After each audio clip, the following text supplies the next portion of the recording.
Greetings everyone, my name is Ruth. I am from the Grace Mellman Community Library located in Temecula, California. We are part of the Riverside County Library System.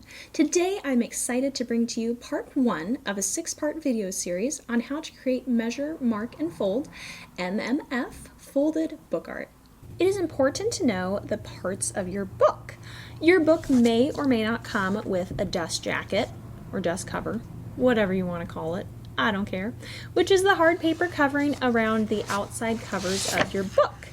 Now, when making your marks in your book, I find it best to remove the dust jacket or cover because it can cause your book to slide around and inhibit you making precise marks in your book. And folded book art is all about being precise. The more precise you are in making your marks and folding back your pages, which we'll get to later on in the series, the more precise and neat your design will come out.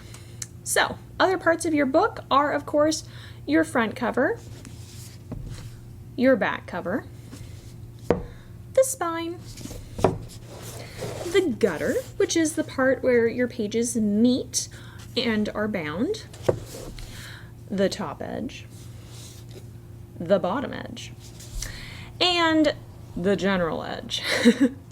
You also have your end papers, which are the very first pages in the front and the back of the book. Now, generally, these pages are not used as foldable pages for your design, which we'll address more later, because they're typically thicker than the pages and can throw off your design a little bit. And last but not least, of course, you have your pages. Now, oftentimes with folded book art, the pages will be referred to as a sheet or a leaf. And this is because there's actually 2 pages in a sheet or a leaf. For instance, you have page number 1, and then on the other side, page number 2.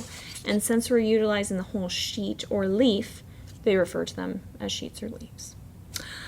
Well, we're going to dive deeper into choosing your book in part 2, so I'll see you next time.